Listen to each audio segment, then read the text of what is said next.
Une œuvre d'art, c'est quelque chose qui a une valeur, mais qui n'est pas soutenu par un État, par un système.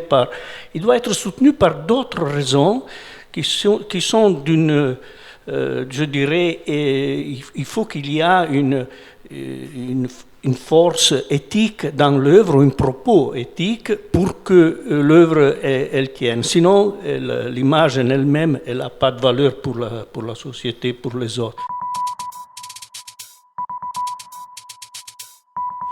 Bonsoir à tous. Merci d'être venus aussi nombreux pour écouter Giuseppe Pennone. Écoutez, Giuseppe, c'est vraiment un honneur pour nous de vous avoir aujourd'hui à Télérama Dialogue, et je voudrais une fois de plus vous remercier d'avoir accepté notre invitation. Un honneur parce que vous êtes l'un des plus grands artistes contemporains. Nous, on l'a toujours pensé à Télérama. Nous, ce qui nous touche le plus, en fait, c'est la constance de votre travail, qui n'a cessé de gagner en puissance depuis vos débuts en 1968, et qui paraît surtout chaque jour de plus en plus pertinent. En fait, en 68, donc vous avez déboulé sur la scène artistique italienne à l'époque. On vous a d'emblée associé aux artistes de l'Arte Povera, ce dont nous allons reparler. Vous vous faites connaître par une œuvre qui a vraiment marqué les esprits. C'était cette main en acier moulée que vous avez moulée sur un arbre en pleine croissance, et qui allait, donc l'arbre qui allait se mouler autour de cette main au fur et à mesure. Depuis, il y a eu d'autres œuvres, beaucoup d'autres, de plus en plus marquantes. Il y a eu le cèdre à Versailles, un arbre que vous aviez acheté après la tempête de 1999. La tempête avait déraciné l'arbre et vous l'aviez taillé jusqu'à faire renaître le jeune arbre qu'il était. Il y a quelque chose de fascinant, Giuseppe, dans votre travail, c'est que vous ne cherchez pas à affronter la nature, à vous mesurer à elle, mais vous cherchez à être avec elle, à révéler ce qui est invisible et surtout l'œuvre du temps. Bref, tout ce que les hommes n'ont pas su faire au cours des dernières décennies, et qu'on paye aujourd'hui de manière assez cruelle. Ce faisant, vous avez transformé l'idée même de la culture, comme ont pu le faire d'autres très grands sculpteurs avant vous. Et c'est pour toutes ces raisons que nous sommes très honorés de vous avoir avec nous aujourd'hui. Et c'est pour toutes ces raisons que j'ai 1001 questions à vous poser. Et la première, c'est de savoir quelle idée vous vous faisiez de la vie d'un artiste quand vous étiez enfant. En effet, moi, je n'avais aucune idée de ça. Moi, j'avais un intérêt général pour l'expression plastique. Jamais modelé la terre, jamais dessiné. Mais peut-être c'était un rêve, mais c'était pas un propos spécifique. Le propos que j'avais, même après dans la suite, parce que j'ai fait des écoles qui n'avaient rien à voir avec l'éducation artistique, j'ai fait école de comptable. Le propos, c'était de faire quelque chose dans lequel je pouvais me sentir bien en travaillant, mais ça, on peut trouver ça dans tous les domaines. C'est pas nécessairement dans l'art. Après, c'est vrai que l'art, et surtout ça, peut-être je l'ai compris en faisant des études d'économie, même si c'était très élémentaire, c'est une expression et aussi une valeur qui échappe un peu à ce qui est l'économie en général. Et si, par exemple, on pense à une image qui est un billet de banque, oui. C'est quelque chose qui a une valeur qui change chaque jour. Une œuvre d'art, c'est quelque chose qui a une valeur, mais qui n'est pas soutenu par un État, par un système. Il doit être soutenu par d'autres raisons qui sont d'une... je dirais, il faut qu'il y ait une une force éthique dans l'œuvre, un propos éthique pour que l'œuvre elle tienne. Sinon, l'image en elle-même, elle n'a pas de valeur pour la société, pour les autres. Alors, par exemple, ça, c'est quelque chose que j'ai appris dans un domaine qui n'avait rien à voir avec l'histoire de l'art. Et à la suite, je suis allé à terminer l'école d'économie, je me suis inscrit à l'école de Beaux-Arts à Turin, où mais à partir d'un an, j'ai compris que c'était pas exactement c'était pas une école où je pouvais trouver ce que j'avais cru qui pouvait être la possibilité d'expression de l'art que j'avais imaginé. Et alors, je pensais que peut-être la solution était celle de retourner et de commencer à travailler avec les éléments que je connaissais le mieux. Parce que vous avez grandi, peut-être il faut le rappeler, vous avez grandi en Ligurie, dans le Piémont, vos parents étaient agriculteurs. Dans un petit village, Garès, dans les montagnes, où il y a des bois de châtaigniers. Et le rapport avec la nature était très fort, je pense, pour tous les gens de cette région. C'est un rapport qui est très ancré dans les esprits parce que il n'y a pas tellement en Italie, c'est très riche de monuments, de sculptures, de peintures. Là, il n'y a pas beaucoup de ça, mais il y a un rapport avec la nature qui est encore probablement ancestral. Alors, c'est cet aspect-là qui m'a intéressé et je pensais de commencer à travailler avec ceux que je connaissais mieux, qui étaient les arbres, la rivière et tous ces éléments-là. Alors on va venir aux arts, mais je voulais savoir comment vos parents ont réagi. Je crois qu'il y avait des artistes dans votre famille, il y avait des dessinateurs, mais comment vos parents ont réagi quand vous leur avez annoncé que vous abandonniez la comptabilité pour entrer à l'école des Beaux-Arts de Turin? Ils ont pas m'ont fait confiance. Oui. Parce que c'est vrai que dans ma famille, le père de ma mère faisait de la sculpture aussi, son frère. Et ma mère, elle m'a toujours encouragé à travailler dans cette direction parce que c'était quelque chose qui lui rappelait son père. Et alors, je n'ai pas eu des contraintes et mes parents ont été très ouverts, très généreux. Ils n'ont pas du tout essayé de me forcer, de m'adresser dans une direction ou dans l'autre. Et quand et comment avez-vous su que vous seriez artiste? Quand, dans les années 60, on ne parlait pas d'artiste. On avait beaucoup de pudeur à dire d'être artiste. C'était quelque chose qu'on pouvait remarquer, par exemple, chez les artistes américains qui venaient en Europe. Eux, ils disaient I am an artist. Mais les artistes européens ne disaient pas ça. Ils disaient quoi alors? C'était pas, il n'y avait pas vraiment une définition. C'était parce que je crois le problème c'est que c'était un travail qui mettait en cause le système de l'art. Alors se définir artiste, c'était d'affirmer le système qui était existant. Alors il y avait une pudeur, il y avait un petit peu de recul vis-à-vis de cette expression. D'accord. Alors, juste je reviens sur l'école des Beaux-Arts de Turin. Vous avez évoqué ça très brièvement.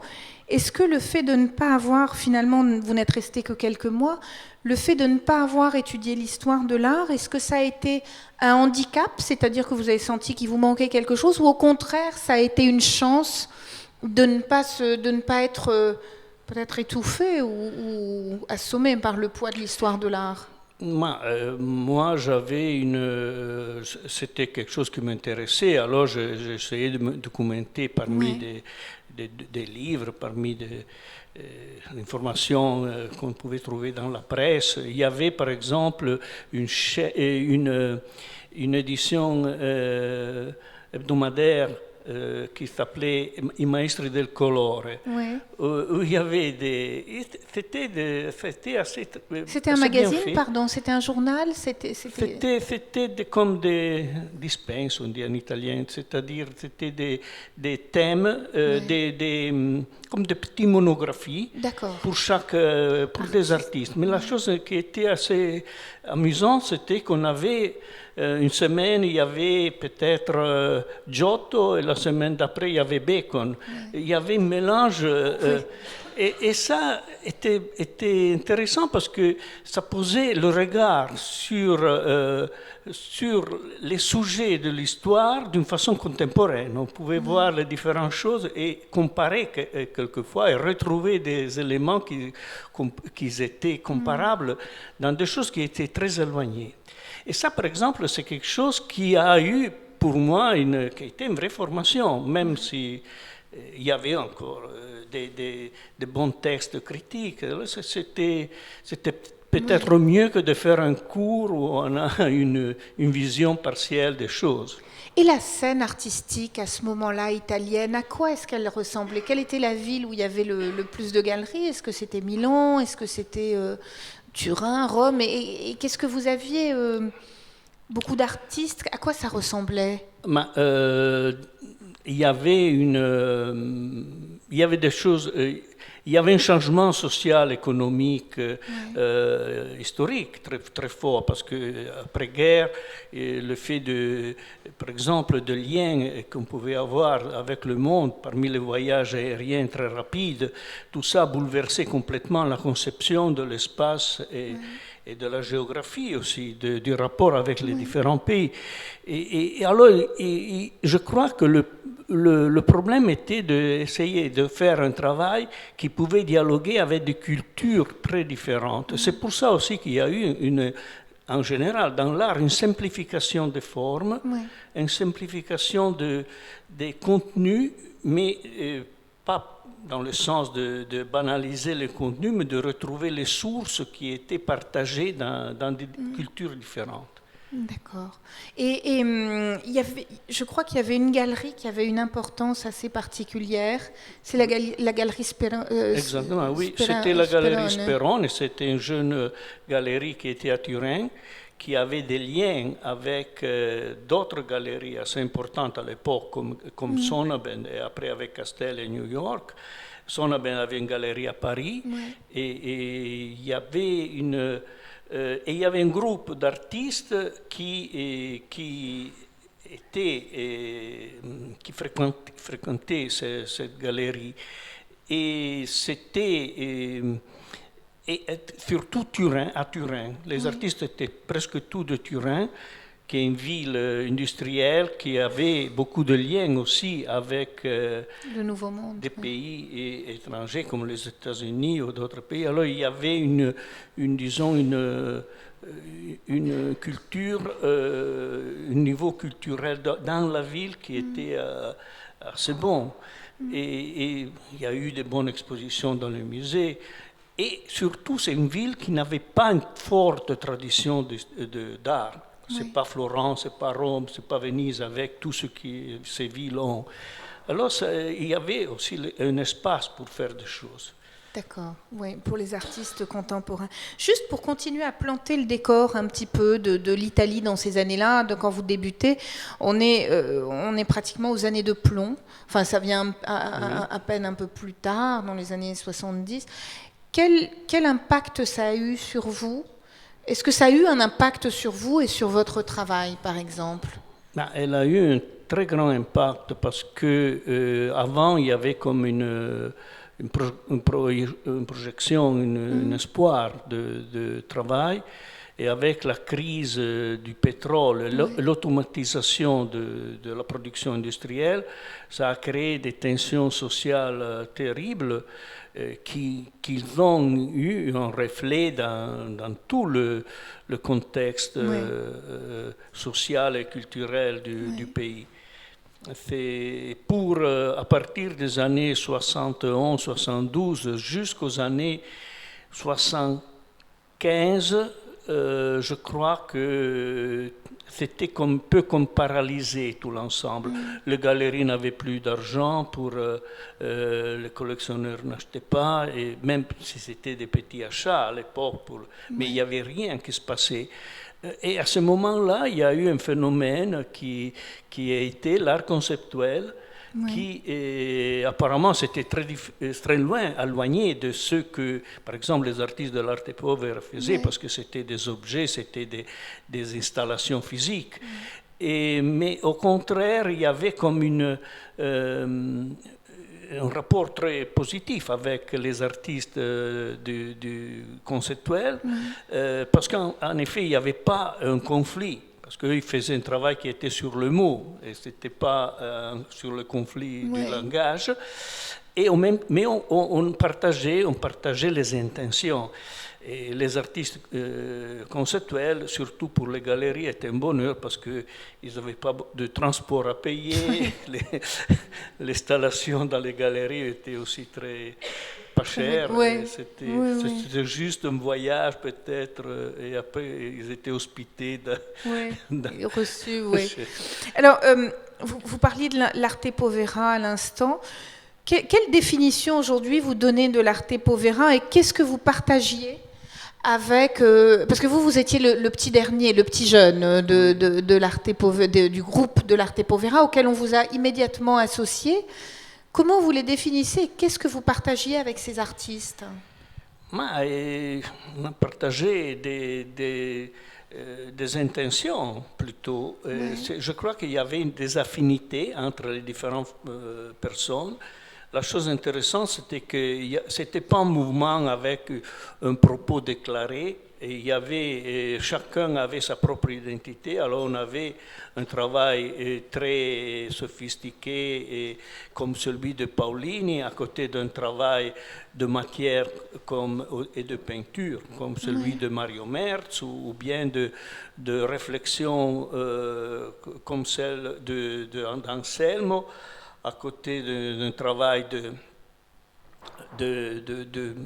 de matière et de forme comme celui de Zorio. C'était ou bien les idées sans cesse de Boetti. Il y avait tout un ensemble de choses où les personnes avaient un espace qui était autonome et qui se confrontaient, se dialoguaient entre eux, mais c'était, il n'y avait pas une homologation des images.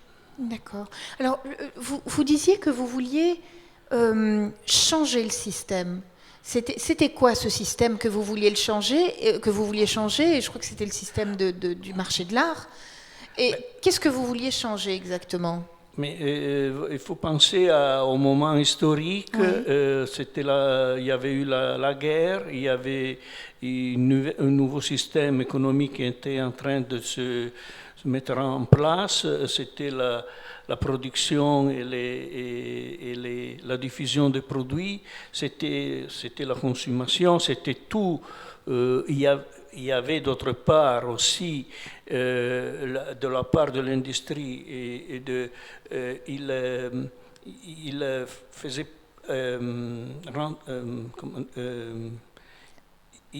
impoverivano. Les gens des montagnes, des endroits, ils allaient en ville pour travailler dans les usines et abandonner le territoire. Il y avait tout ça on sentait qu'il y avait un problème, là, qu'il y avait quelque chose qui ne marchait pas.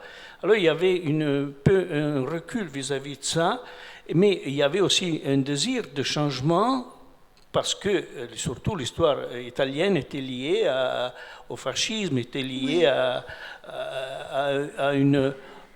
20 ans de fermeture. Alors il y avait un désir de s'ouvrir au monde, mais en même temps de ne pas perdre sa propre identité. D'accord. C'était un moment de contestation très très fort. Vous dites que vous ne vous êtes pas engagé dans la contestation, mais dans l'action. Qu'est-ce que vous vouliez dire? Qu'est-ce que vous voulez dire? Moi, je veux dire que moi, j'ai essayé de faire un travail que j'ai toujours pensé que si je faisais un travail qui avait de bonnes motivations, aurait pu être plus intéressant que de dire des choses Parce que si, pour faire un travail de contestation dans un sens politique, il faut faire de la politique, il ne faut pas faire de l'art. Et à mon avis, les deux choses, il y a des exemples d'artistes qui ont fait les deux choses, qui ont essayé de faire les deux choses. Mais souvent, l'œuvre qui est plus révolutionnaire n'est pas celle de ces artistes-là. D'accord. Alors justement, au sujet des artistes, donc il y avait cette galerie Sperone qui présentait beaucoup d'artistes. Assez tôt, vous avez été exposé dans des pays à l'étranger, c'est-à-dire aussi bien aux États-Unis qu'en Allemagne, je crois, en France. Quels étaient et vous disiez aussi que c'était plus facile à ce moment-là de rencontrer des artistes. Quels sont les artistes que vous avez rencontrés pendant ces voyages et en quoi ils vous intéressaient? Non, mais c'était, je crois que il n'y avait pas beaucoup de gens qui pensaient à la même façon, alors c'était facile de retrouver parmi les autres, parce qu'on était tous jeunes, parmi les autres, de retrouver les personnes dans lesquelles on avait une affinité, on partageait les idées. Et c'est vrai que j'ai commencé à exposer assez tôt parce que moi, la première œuvre c'était du 68, 69, j'exposais à Düsseldorf à une exposition Prospect, s'appelait. Et après il y avait une autre exposition, la première exposition d'art conceptuel qui s'appelait Concept Conception, qui était organisée par Solevit et Konrad Fischer. Après 70, j'ai exposé à Information à New York. Après, il y avait une autre exposition à Tokyo, Between Men and Matter. Alors, tout de suite, le travail est rentré dans un circuit qui était un circuit international dans lequel on rencontrait des artistes et qui exposaient dans les mêmes expositions, ou bien, comme la première fois que je suis allé à New York, j'ai le point de référence, pour moi j'avais 23 ans, c'était Ileana Sonnabend qui avait la galerie aussi à New York, et avec laquelle je devais faire une exposition qu'après je n'ai jamais fait, mais il y avait un bon rapport. Et un jour, un après-midi, elle m'a invité à visiter avec elle l'atelier de Rauschenberg. Alors on est allé chez Rauschenberg, l'atelier, après on est allé chez lui dans la maison, j'ai rencontré Cy Twombly. C'était facile de rencontrer, et c'était la première fois que j'allais à New York. Alors c'était vraiment un autre monde. De quoi vous parliez, pardon, avec ces artistes? Ah ben, on parle pas d'art. On n'a pas besoin. Il n'y a pas besoin? Non. D'accord. Mais est-ce que vous aviez l'impression, vous, finalement, de tous ces artistes qui étaient dans tous ces pays différents, est-ce que vous aviez l'impression de parler le même langage, ou en tout cas d'être sur une même longueur d'onde, ou c'était... Ça, oui, on partageait des intentions, on partageait l'excitation aussi de faire des choses qu'en principe, ils n'avaient jamais paru. Et c'est un peu ça l'intérêt aussi, quand on retrouvait le travail d'un autre artiste et voir quelque chose qui était étonnant parce qu'il n'avait pas, c'était pas quelque chose qu'on connaissait avant. C'était un peu le principe et le propos du travail de chacun. Alors, au même moment, à la fin des années 60, c'est là où émergent les artistes du land art.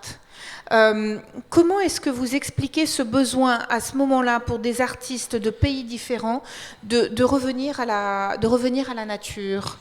Mais je crois que c'était un besoin parce que dans les années précédentes, tout l'art était un art qui s'est déroulé dans les ateliers à l'intérieur. Là, c'était un champ d'action qui était immense et qu'il avait...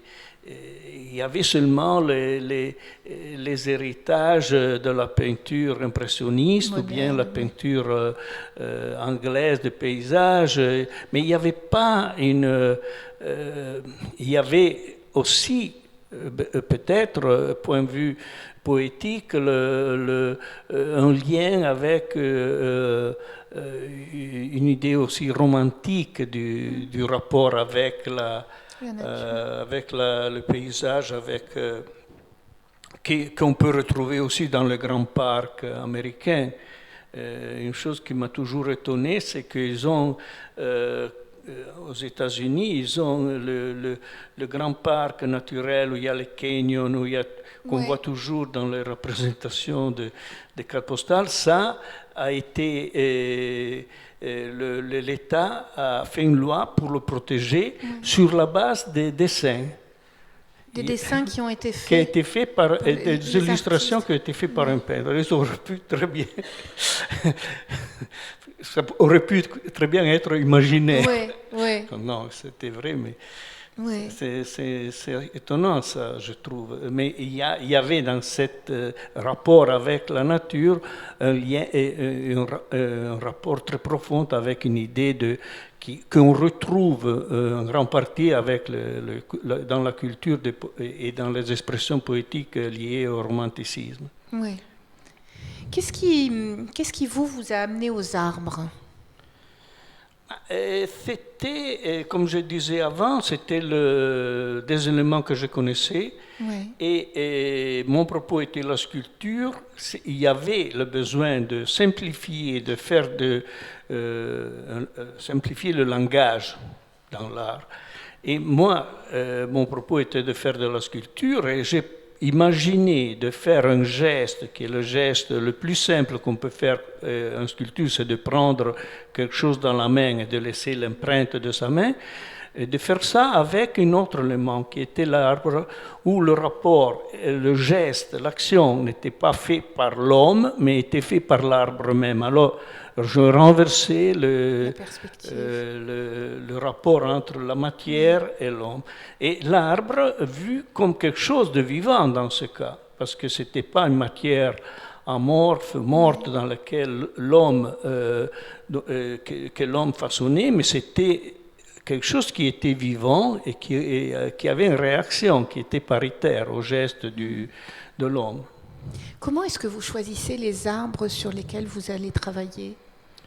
C'était un choix qui était déterminé par la convenience. Moi, les premières œuvres que j'ai faites, je les fais sur un petit des bois qui était aux marges d'un petit ruisseau, parce que c'était la propriété de mon père, alors je ne risquais pas d'être poursuivi par les paysans. Et aujourd'hui, comment vous choisissez les arbres? Aujourd'hui, c'est différent parce que surtout, je ne fais pas tellement des œuvres sur la croissance des arbres, mais j'ai fait des œuvres en réfléchissant à l'arbre comme exemple de sculpture parfaite. Si on pense qu'un arbre, dans sa croissance, il fige dans son être, dans sa structure, tous les besoins qui sont vitaux pour lui, c'est une forme qui est parfaitement, profondément nécessaire à l'arbre. Il n'y a pas des arbres qui sont pas beaux. Tous les arbres sont beaux pour cette raison, parce que c'est une forme qui est nécessaire à la vie. Et c'est comme pour un sculpteur faire une sculpture qui a la nécessité de son existence. D'accord. Qu'est-ce que vous avez appris d'essentiel au contact des arbres? Je crois ce rapport paritaire, Oui. qui après c'est une extension de ça aussi aux autres éléments. Parce que dans notre culture, on a, pour des siècles, on a imaginé qu'il y avait des valeurs qui sont pyramidales. Il y a la divinité, il y a les hommes, il y a les animaux, les végétaux, etc. Mais ce n'est pas vrai. On voit très bien que la présence d'une pierre, elle nous dépasse, elle reste là. Et peut-être nous, on sera une partie d'une pierre. Alors, c'est pas. Je crois que aussi l'extension du concept de la vie dans la science, c'est de plus en plus repoussé. On peut imaginer le cosmos comme un être vivant. Alors, d'imaginer faire la distinction entre vie qui appartient à l'homme et choses inanimées qui l'entourent, c'est un peu réductif. D'accord. Je voulais parler de la matière justement parce que vous avez, au fil des ans, vous avez utilisé le marbre, le bronze, qui étaient presque considérés comme des matériaux obsolètes dans les années 70, datés, dépassés, plus de cette époque. Qu'est-ce qui vous a amené, vous, à travailler sur ces matériaux-là? Alors, le travail a été toujours une indication de quelque chose. C'est comme dans le travail où je retrouvais la forme de l'arbre à l'intérieur d'une poutre. Ou bien vous avez cité avant le cèdre de Versailles, c'est le même type de travail. Et à un certain moment, je pensais de faire ça avec le marbre, en suivant les veines du marbre, parce qu'on a, comme définition, on dit veine dans les pierres, veine dans le marbre, et c'est comme si c'est un réseau qui est vital à l'intérieur de la matière. En effet, c'est des couches de sédimentation qui forment les veines du marbre, c'est seulement la coupe qui... Mais ça, c'est parce que l'homme, il arrive à voir son corps et son propre être dans la réalité qui l'entoure. Il n'arrive pas à imaginer autre chose que ça. Ouais. Et alors, moi, j'ai commencé à faire le travail en marbre. En plus, le fait que c'était une matière qui a été toujours utilisée dans la sculpture, c'était comme une défi dans le sens d'arriver à faire une sculpture qui avait un lien avec les sculptures du passé, mais qui était contemporaine. Mais il y a une autre raison aussi. Le marbre, le bronze, c'est des matériaux qui sont très très stables. Oui. Par rapport à la technologie, par exemple, qui a une vie très courte et qui a une vie qui dépend de l'activité de l'homme et de la production industrielle. Au contraire, une pierre est là depuis toujours, elle sera toujours là, comme la terre, comme la terre glaise. Alors, cette réflexion, elle m'a poussé à faire un travail avec des matériaux qui sont stables. Et ça aussi pour une autre raison, c'est-à-dire parce que du moment que vous faites une sculpture, elle occupe un espace. Pour que les gens puissent la voir, elle doit durer, sinon elle est vue par très peu de personnes. On peut faire une documentation qui est la documentation photo, film, etc., mais ce n'est pas l'œuvre même. La sensation, la réaction que vous avez vis-à-vis de quelque chose de concret, de réel, c'est autre chose qu'avec l'image de cette réalité. Et comment est-ce que vous avez appris à travailler de matériaux comme le marbre et le bronze? Est-ce que c'est quelque chose de... c'est des artisans qui vous ont montré ou comment ça s'est passé? Le marbre, en effet, c'est pas très différent, comme moi je le travaille, c'est pas très différent du travail en bois, c'est un travail assez simple, c'est pas de virtuosisme technique. Le bronze, c'est une matière qui est travaillée, il y a les fonderies, il y a une connaissance de la matière, là, ce qui est intéressant, c'est le processus. Et c'est, par exemple, moi j'étais très fasciné par le fait que, encore aujourd'hui, pour faire une sculpture en bronze, supposons une forme comme un vase, on doit alimenter la surface du vase avec un réseau qui souvent est fait avec des branches. Et alors j'ai pensé, par exemple, au moment quand a été inventée cette technique, qui était ça fait des milliers d'années, et c'était un moment où la nature était animée. Et ce n'était pas innocent de prendre une branche, de la brûler, de la transformer, de lui donner une forme qui n'était pas celle du cycle naturel. Alors c'est quelque chose qui forçait la nature.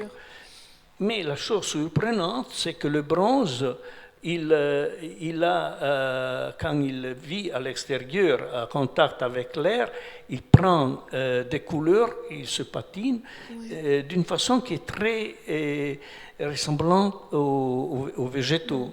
Alors, il y a un mimétisme du bronze vis-à-vis du végétal. Il y a par exemple un passage de Plutarque.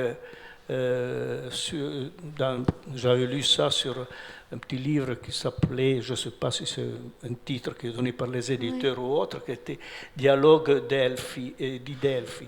De Delphes. Et il y avait tout un passage sur ce dialogue, ces 5 personnages qui marchent, 5 ou 6, je ne sais plus, qui marchent dans le temple de Delphes. Et il y a tout une longue réflexion sur la patine du bronze à Delphes. Parce qu'ils disent que c'est le lieu où la patine du bronze est plus étonnante et plus extraordinaire. Ça pour dire que la patine en elle-même, c'est une valeur pour la sculpture. Ouais. Est-ce que l'expérience a changé quelque chose dans votre manière de travailler? Est-ce que vous avez l'impression que vous ne travaillez pas de la même manière aujourd'hui? Votre rapport à la matière, est-ce qu'il a changé au fil des années? Justement, peut-être parce que la matière, vous la maîtrisez beaucoup plus, ou c'est à chaque fois un recommencement dont on ne sait pas ce qui va... Non, mais sûrement, je connais plus de techniques aujourd'hui qu'avant. Le problème, c'est quand même de faire quelque chose qui j'ai jamais vu. Quand je fais une œuvre, j'essaie de faire ça. Alors souvent, disons la technique, c'est quelque chose qui est important, mais c'est le résultat qui est la chose qui est plus importante. Le propos, c'est de faire quelque chose qui arrive encore à me surprendre et qui me donne envie de faire. C'est ça l'intérêt. Si j'arrive à faire ça, probablement j'ai aussi l'intérêt des autres personnes. Si je fais le travail seulement en fonction d'une exposition ou probablement il y a pas l'œuvre après elle n'a pas une vie, elle n'est pas autonome. Ouais.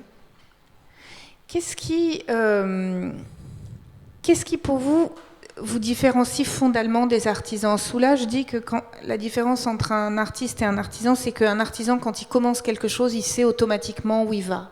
Et que l'artiste, lui, ne sait pas où il va. Est-ce que vous souscrivez à ça ou pour vous, c'est une autre définition de la différence? Peut-être, la définition, c'est que l'artisan il fait quelque chose qui a un propos et qui a une nécessité qu'on connaît. Et au contraire, dans une œuvre d'art, vous ne connaissez pas la nécessité de cette œuvre, peut-être pour vous, mais aussi pour les autres. Il y a des œuvres qui sont ratées, qui n'ont aucune nécessité. Est-ce que pour vous, une œuvre doit être utile? Pardon? Est-ce que pour vous, l'art doit être utile? Oui, elle a une fonction sociale très importante. Imaginez-vous un pays sans mémoire culturelle. C'est un gros débat, parce que dans les derniers rangs, on a vu le musée qui sont devenus toujours plus pauvres en proportion vis-à-vis de la richesse qui est dans les mains des privés. Après, il y a les privés qui font le musée, qui retournent vers le public avec leur collection, leur action. Mais le musée, parce que c'est comme si le musée doit être quelque chose de rentable, qui doit... Au contraire, nous, chacun de nous a dans sa propre maison un tiroir, une armoire où il a ses souvenirs. Et on pourrait faire une comparaison avec le musée, c'est un peu le souvenir d'un pays, d'une nation, d'une culture. Alors pourquoi il doit être rentable? Il y a une contradiction dans ça. Comment est-ce que vous avez vécu les changements politiques de ces derniers mois, de ces dernières années en Italie? Vu de France, c'est vrai qu'on a été assez, on va dire, surpris, étonné par la manière dont Salvini s'est emparé de la scène politique. Comment d'Italie, vous avez vécu ça? Moi, je crois que il y a un problème, parce que Salvini n'aurait jamais eu les suffrages s'il n'y avait pas un sentiment populaire qui pouvait le soutenir. Il ne faut pas penser il faut considérer cet aspect. Ouais. Moi, je crois que c'est vrai que la structure européenne n'a pas su dépasser les États, sur un certain point de vue. Alors, il y a tous les États qui restent autonomes et dans cette situation où on voit il y a des lois qui sont faites par le Parlement européen, qui est élu par les gens, mais qui est très loin vis-à-vis du sentiment du peuple. C'est là le problème, qu'ils n'arrivent pas à comprendre, ils n'arrivent pas à imaginer. Et notre génération, je crois, on n'était pas du tout nationaliste, on avait peur de ça, on s'est jamais défini artiste italien. C'est les autres qui nous ont définis comme ça, comme ils ont défini les artistes français. À l'époque, il n'y avait pas une idée d'un village global plutôt que de nations. Mais là, il y a à nouveau les nations qui sont retournées avec une force, avec un poids qui est dangereux. D'accord. Qu'est-ce qui vous reste aujourd'hui de votre enfance? Je crois que c'était Garesio, c'est ça le nom de... Qu'est-ce qui vous reste de fondamental de cette enfance dans ces terres agricoles, avec des parents agriculteurs Il ne reste pas grand-chose parce que le village, même s'il est toujours là, il a profondément changé. Et il y a très peu de... Avant, il y avait beaucoup de relations des gens avec le territoire parce qu'il y avait la cultivation, il y avait... Aujourd'hui, c'est beaucoup moins parce que l'économie agricole n'a pas intérêt. Et il y a un changement physique qui est très évident parce qu'il y avait un bois peut-être qui était comme un jardin. Maintenant, c'est une forêt qui était comme un jardin. En italien, on dit bois pour dire forêt. Aujourd'hui, on a une forêt qui est sauvage. On a les sangliers partout. Ça a complètement changé. Sur un certain point de vue, peut-être probablement c'est pas grave, mais point de vue du rapport avec les lieux, moi je me retrouve pas souvent dans les lieux. C'est pour ça que vous avez vous-même construit votre propre jardin de sculpture, un jardin qui... Non, je n'ai pas un jardin de sculpture. J'ai une maison qui a un bois autour et dans lequel je peux me promener, qui devient un peu comme un laboratoire pour mes œuvres. Oui, d'accord. Il y a mon collègue Luc Desbenoît qui est dans la salle, qui tient la rubrique photo de Télérama. Et la photo, il y a une photo de vous très connue, en noir et blanc, avec les yeux. Quelle est l'importance de la photo pour vous? Est-ce que est-ce que vous l'utilisez comme une œuvre d'art à part entière, pour en faire une œuvre d'art à part entière, ou c'est plutôt une fonction documentaire qu'elle a? Le premier propos, c'était la documentation d'une action, même pour l'encontact miroir. C'était documenter cette action. Après, c'est devenu œuvre pour des nécessités disons, de galerie aussi, parce que c'est des œuvres qui sont devenus déjà tout de suite. On a fait, par exemple, sur les Alpes-Maritimes, c'est le nom que j'ai donné aux 6 photos des interventions sur les arbres. On avait fait un tirage avec la galerie Sperone, parce qu'il y avait des frais qui étaient celui du photographe, qui étaient partagés avec la galerie, il y avait ses besoins. Et aussi, c'est un besoin de diffusion, parce que je comprenais très bien que moi, j'avais fait le travail dans le bois, mais il n'y a personne qui est venu voir les travaux dans le bois. C'était les images du bois qui étaient exposées dans la galerie. Et le seul, je dois dire, non, il y a eu quelqu'un qui est venu, et c'était, peut-être ça vous dit quelque chose, l'éditeur Einaudi. Ouais. C'était un éditeur qui était à Turin, qui a eu une très grande Ouais. importance dans la culture italienne et tourinoise. Lui, il est venu voir les œuvres dans le bois, mais les autres, ils ne sont pas venus. La culture italienne, vous trouvez la culture contemporaine, l'art contemporain en Italie tel qu'il se pratique aujourd'hui, vous trouvez qu'il est...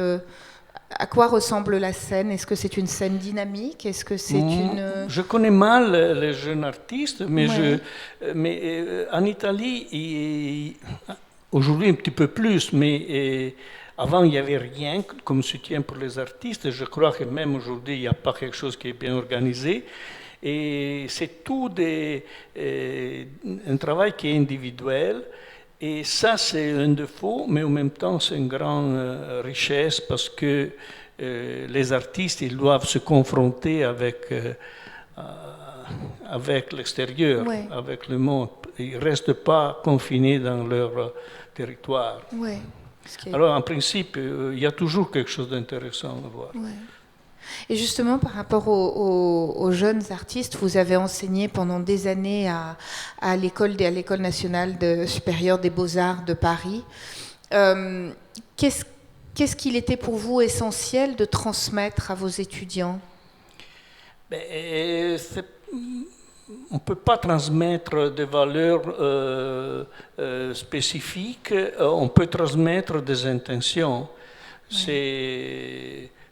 Je crois que la question les choses que j'ai essayé de dire, c'est qu'ils devaient essayer de s'exprimer d'une façon honnête et ressentie par eux-mêmes.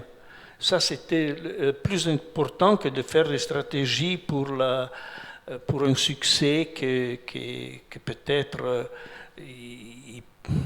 sûrement, il va aider la progression du développement des idées et de l'œuvre, mais si le propos est seulement ça, c'est pas intéressant, surtout pour eux, parce que c'est pas. On peut très bien faire un travail qui est très riche et complet pour soi-même, sans besoin que les autres le connaissent. C'est sûr que si on fait un travail, c'est aussi un langage, c'est quelque chose aussi pour les autres, mais d'abord il faut le faire pour soi-même. Si on n'est pas honnête avec soi-même, on ne sera jamais honnête vis-à-vis des autres, les gens vont le ressentir. Vous, quand vous travaillez, vous ne pensez jamais au public, vous pensez d'abord à ce que vous avez à sortir et... Oui. Non, mais moi je pense à ce qui m'amuse ou bien qui m'intéresse dans le moment. Avec la présomption, peut-être c'est exagéré, mais que si c'est quelque chose qui m'amuse et qui m'intéresse, probablement va intéresser quelqu'un d'autre. Ouais. Mais si je fais quelque chose pour les autres, je ne sais pas franchement quels sont leurs désirs et leurs nécessités. D'accord. Pour finir sur l'école des beaux-arts, qu'est-ce que vous avez retiré du fait d'enseigner, du fait de cette proximité avec ces jeunes étudiants, ces artistes en devenir? Non, moi, ça a été très important parce que, vous savez, moi j'avais plus ou moins 50 ans quand j'ai commencé à enseigner à l'école des beaux-arts, et tous les artistes avec lesquels j'avais des vrais rapports, étaient plus âgés que moi. Et surtout, on ne parlait jamais de l'œuvre, des intentions. Au contraire, avec des jeunes on parle de l'œuvre, on parle de propos, on parle des nécessités, on parle de tout ça. Et en parlant de ça, en faisant une analyse du travail de l'élève, tu fais une analyse aussi de ton travail. Alors c'est enrichissant pour ça. D'accord. Juste avant de passer la parole à la salle, est-ce que vous pourriez nous dire 2 mots de l'exposition, enfin de la pièce que vous présentez à Paris au moment de la FIAC, au CESE, au Conseil économique et social? Oui, c'est un travail qui Palais d'Iéna, pardon. Qui fait plus ou moins, qui a besoin d'un espace qui est long 50 mètres. Ouais. C'est un arbre qui est coupé à la verticale et après je vidais l'arbre en suivant un anneau de croissance. Alors l'arbre même devient comme une moule, c'est comme une matrice pour pour l'arbre qui n'est plus là, qui est absent. Et c'est ça l'intention du travail. Après, comment il est présenté, qu'est-ce que ça va donner comme émotion, ça je crois qu'il faut le voir. Mais en tout cas, c'est posé au sol, il se tient sur ses branches, qui deviennent comme des pieds, et il se développe dans l'espace. D'accord. Je crois que ça commence à partir du 15 octobre. Oui, oui, c'est ça. Hein, du 15 octobre, c'est accessible au public. Je vais vous passer la parole dans la salle. Si vous avez des questions à poser, il y a un micro qui circule. Surtout, n'hésitez pas. Oui, madame au premier rang.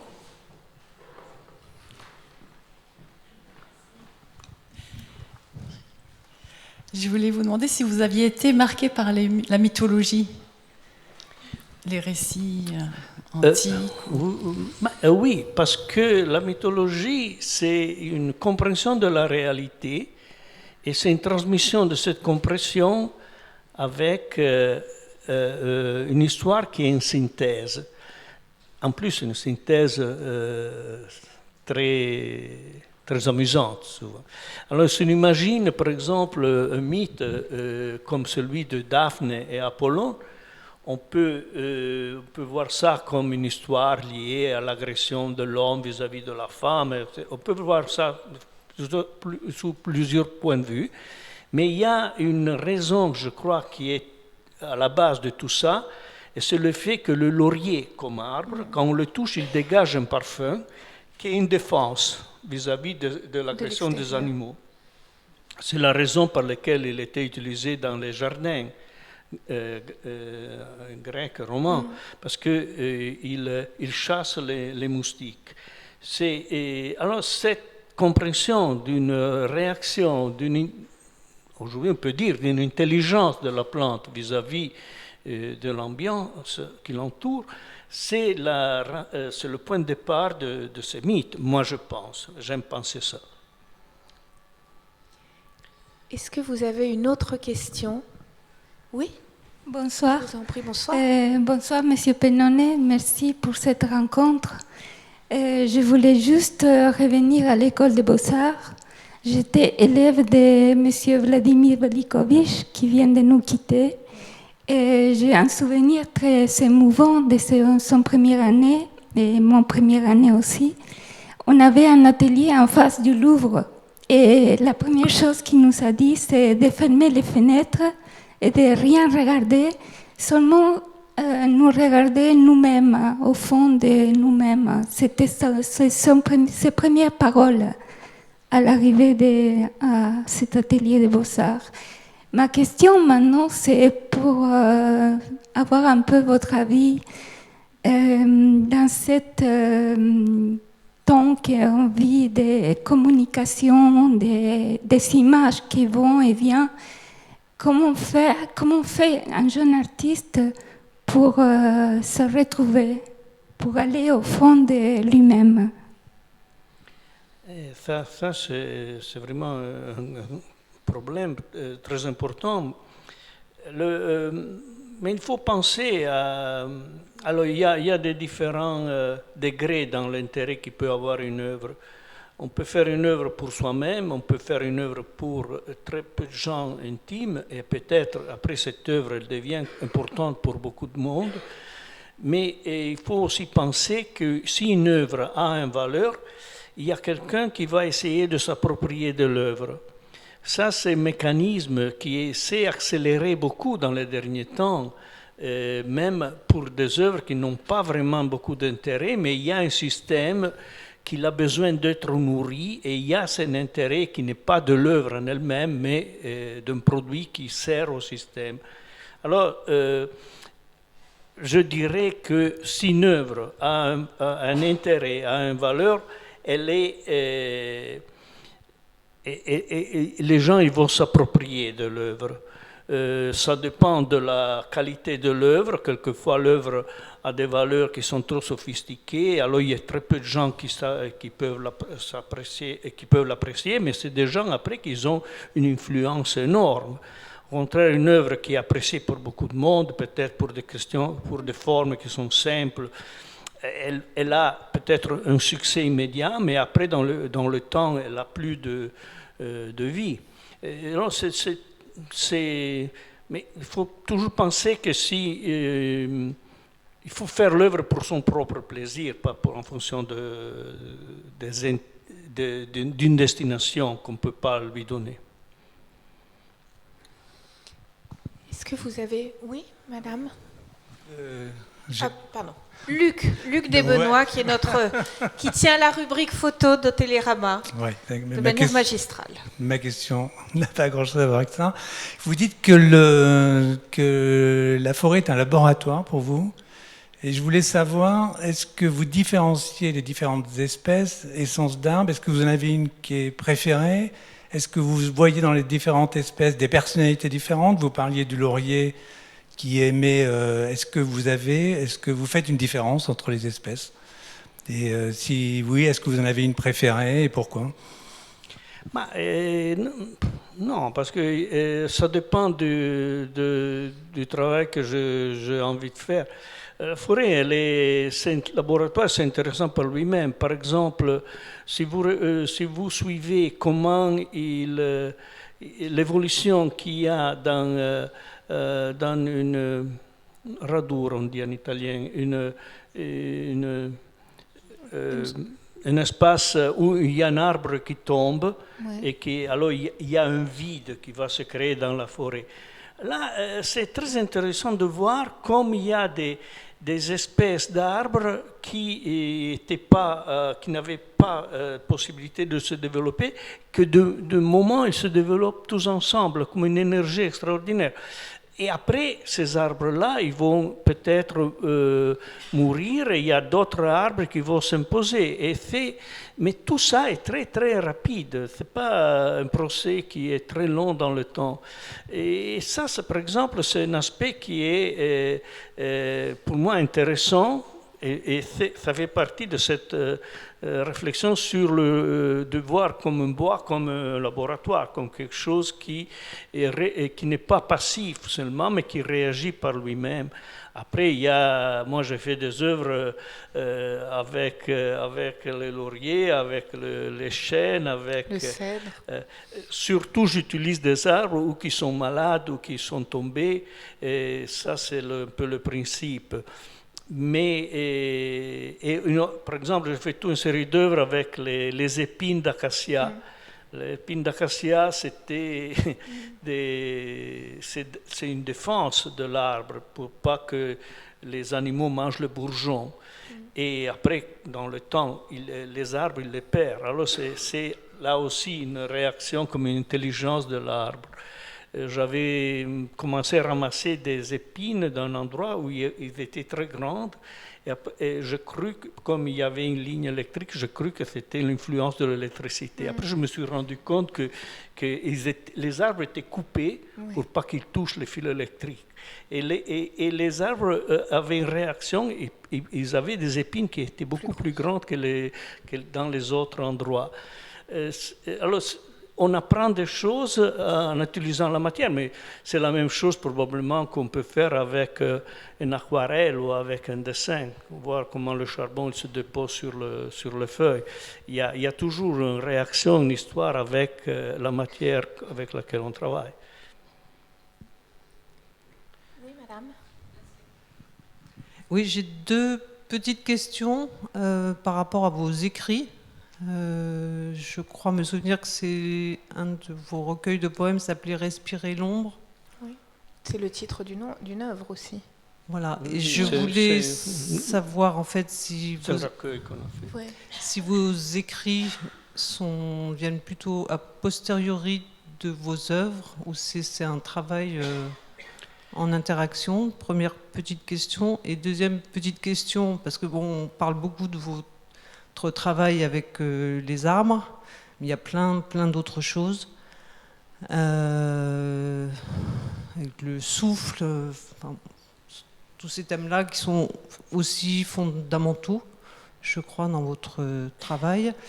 Et on a parlé de la photo par rapport à cette photo très connue, effectivement, avec les lentilles. Bon, là, pourquoi la photo, c'est une chose. Moi, ce qui m'intéresse, c'est...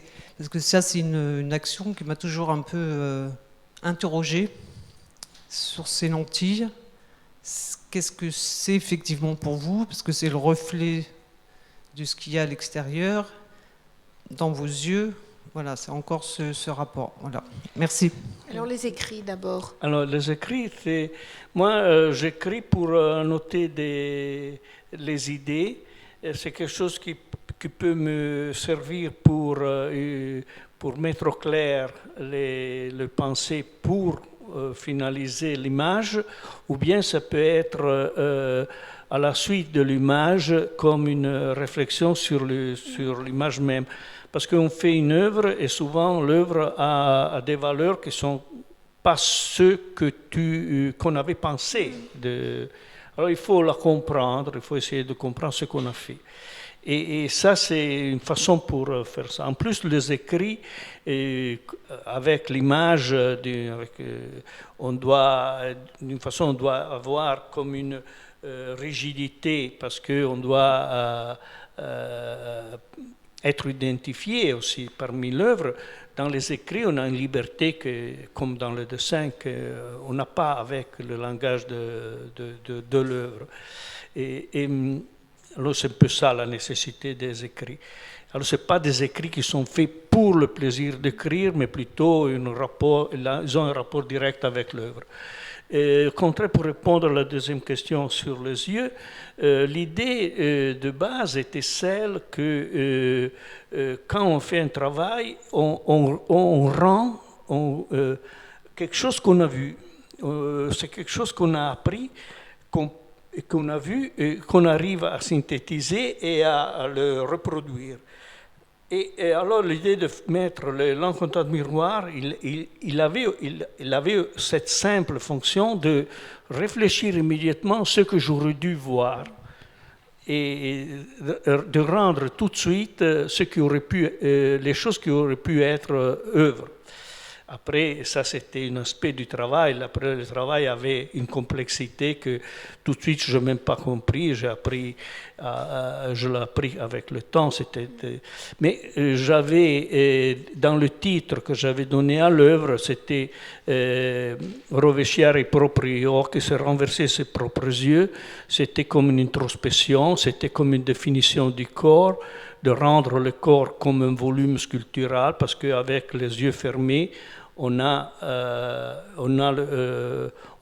sent le corps comme un volume de sculpture. Avec les yeux ouverts, on a une extension du corps jusqu'où le regard il peut arriver. Alors il y avait toute une série de réflexions sur le regard. Merci. On va prendre une dernière question parce qu'on va être obligé de libérer la salle. Oui, monsieur, là-haut.